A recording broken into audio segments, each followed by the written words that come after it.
আসসালামু আলাইকুম রহমতুল্লাহি বারাকাতু। আজকে আমাদের মুরগির বয়স আলহামদুলিল্লাহ 4 দিন হয়ে গেছে। আমরা ডিব্বাগুলোকে যে পানির পটগুলো ডিঙ্কার এগুলাকে আমরা রেখে দিয়ে এখন আমরা নিপল দিয়েছি। এখন আপনারা দেখতে পাচ্ছেন নিপল থেকে আলহামদুলিল্লাহ মুরগিগুলো খুব স্বাচ্ছন্দ্যবোধভাবে খাইতেছে। আপনারা যদি কেউ নিপল ইউজ করেন তাহলে হঠাৎ করে নিপল দিবেন না। প্রাথমিক অবস্থায় নিপল দেওয়ার একটা সময় এবং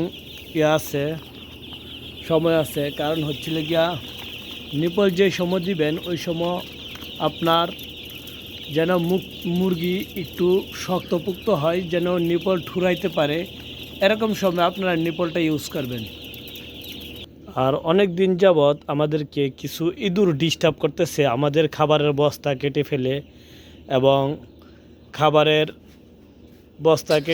এবং খাবার প্রচুর পরিমাণে খাবার নষ্ট করে। আমি কালকে 2টি ইঁদুর, একটি গাচ্ছা ইঁদুর আর একটি লেগে মাটির নিচে যে ইঁদুরগুলো আছে এগুলো মারছে এবং আজকে আবার ফাঁদ পাচ্ছি।